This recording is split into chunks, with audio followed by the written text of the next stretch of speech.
안녕하세요. 네오젠 화학쌤 김세정입니다. 저연고 내신 분석 리포트 시작하겠습니다.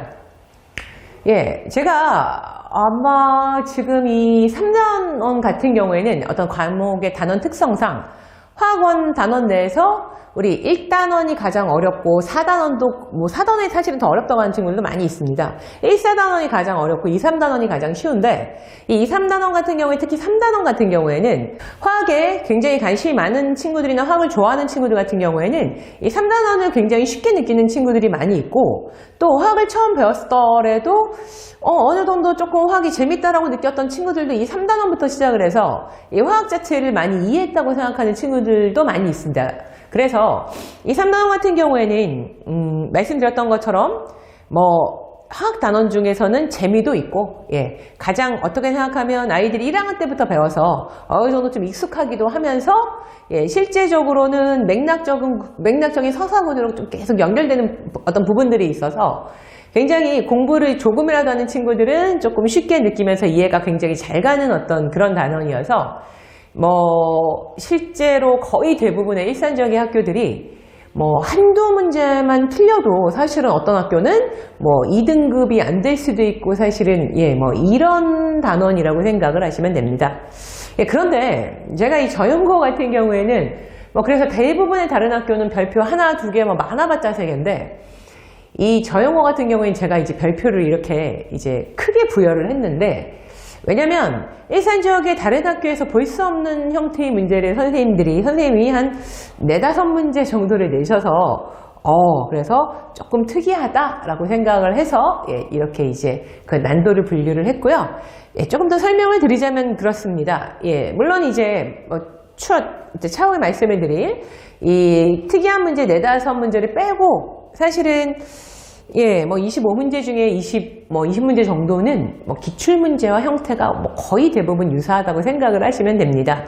물론 저연고만 그런 건 아니고 모든 학교가 지금 정도 돼서 이제 한 1학기를 지나보셨으니까 많이들 부모님들이나 학생들이 알고 계시겠지만 실제적으로 문제를 창조해서 낼 수 있는 어떤 구조가 사실은 아니기 때문에 교육 여건상 다들 기출문제를 좀 변형을 하시던가 기출문제를 조금 이제 난도를 어렵게 하시는 선생님들 같은 경우에는 기출문제를 문제를 2-3개 섞던가 아니면 뭔가 형태를 변형하던가 하는 식으로 해서 기출문제의 어떤 변형 정도 수준인 것이지 거의 대부분 기출문제를 거의 복부 수준으로 우리 아이들의 지필평가가 거의 대부분 이루어지고 있는 게 현실이고 그렇기 때문에 저희 학원 같은 경우에 아이들에게 이제 최근 몇 년 19년부터 24년, 25년 그리고 25년까지 어떤 기출문제는 아이들한테 모두 사실은 제공을 하고 있고 예전 과거에 거의 10년 전에 15년 전에 어떤 기출문제들도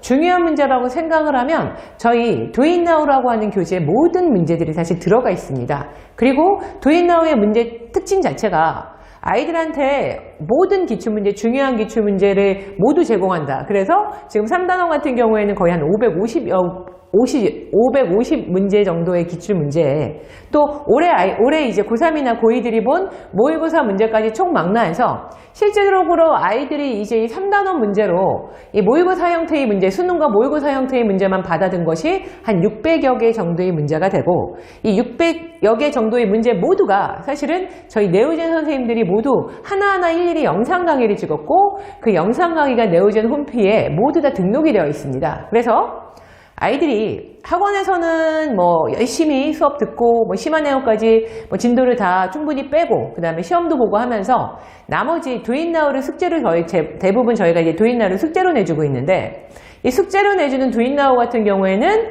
채점 후에 본인이 어떤 편한 곳에서 아무 때나 우리 문제를 클릭을 해서 이 부분 자기가 어려웠던 부분이나 아니면 5개념들을 바로잡을 수 있는 아주 아이들이 공부하기 편한 어떤 형태로 저희 시스템이 운영이 되고 있기 때문에 아이들이 시간 낭비 없이 실력을 높이는데 어떤 최고의 시스템을 사실 일산지역 전체에서 가지고 있다고 저는 생각하고 자부하고 있습니다. 그래서 이 기출문제를 충분히 응용을 해서 이제 대부분은 기출문제와 비슷하거나 기출문제와 같은 유형의 문제들은 아주 쉽게 맞췄을 것 같고요.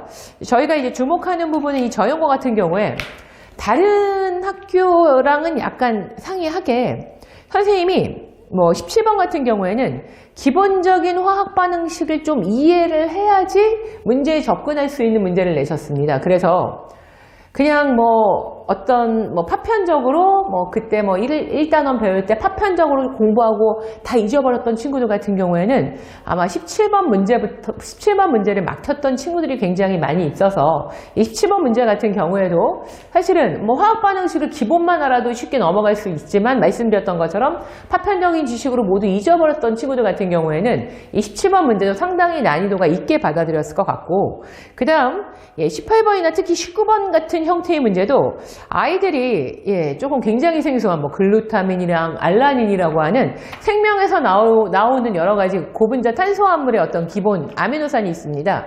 그 아미노산의 분자 구조를 제시하면서 이번 어떤 이 3단원의 화학결합의 분자 모형에 녹여내는 어떤 그런 문제를 내셨습니다. 실제적으로 수능이나 모의고사에는 거의 나오지 않는 문제고, 내신에서 선생님이 이 부분은 약간 특화시켜서 아이들에게 내신용 문제로 좀 변별력을 확보하기 위해서 저영권 선생님이 가져오신 문제인 것 같고요. 그리고 논술형 또 4번에서도 마찬가지 아스피린의 구조를 굉장히 복잡하게 주어지게 하고, 아이들이 기본적으로 어떤 분자 구조에 대해서 정확하게 알고 있는지를 판단하는 문제를 또 논술형으로 내셨기 때문에 이 부분 같은 경우에도 물론 기본기가 충분히 확보가 된 친구들은 아주 사실 어려운 문제는 사실 아니거든요. 그래서 뭐 점수를 다 충분히 얻었겠지만 기본기가 충분하지 않고 그냥 앵무새처럼 기출 문제만 거의 뭐 외우다시피 푼 친구들 같은 경우에는 이 문제를 아마 보고서 상당히 놀랐을 것 같습니다. 하여튼 그래서 논술형 4번도 조금 특이하게 다른 학교에서 나오지 않은 형태의 문제고요. 그리고 논술형 5번 같은 경우에도 좀 이거 사실은 옛날에 탄수화물이라고 하는 그 교육과정이 바뀌기 전에 2016년 거의 한 10년 전에 굉장히 중요했던 탄소화합물이라는 단원이 있는데, 그 단원을 하면 사실은 그때는 이런 문제들이 굉장히 많이 나왔었는데, 그때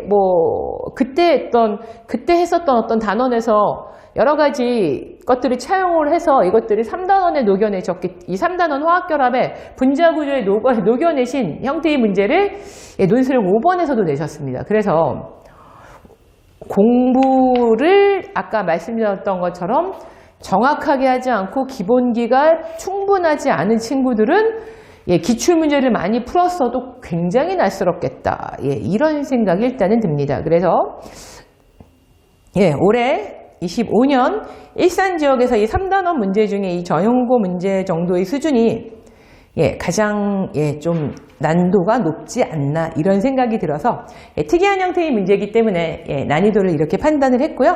하지만 저희 네오젠 같은 경우에는 네오젠 학원 자체에서 이제 저희가 워낙에 인원수가 많다 보니 실제적으로 어떤 전체적으로 자기의 성적을 가늠하라는 의미에서 굉장히 시험을 자주 보는데, 그 네오젠 시험에서는 사실은 이 저영구 선생님이 내신 특이한 문제와 비슷한 과거 형태의 문제가 많지는 않았지만 두세 문제 정도 있었습니다. 물론 똑같진 않죠. 그래서 그 두세 문제 정도 있었던 문제들을 우리 정확하게 푼 친구들은 그나마 낯설어 하지 않고 맞춰낸 친구들도 있고, 그렇지 않고 말씀드렸던 것처럼 수박 겉핥기식으로 하면 맞출 수 없는 문제가 되겠습니다. 그래서 저영고 같은 경우에는 상당히 선생님이 고민을 많이 하셔서 3단원에서도 변별력을 유지를 하시려고 하시는구나, 약간 학교의 기조가 이렇구나 라고 이제 제가 말씀드리는 부분이고요.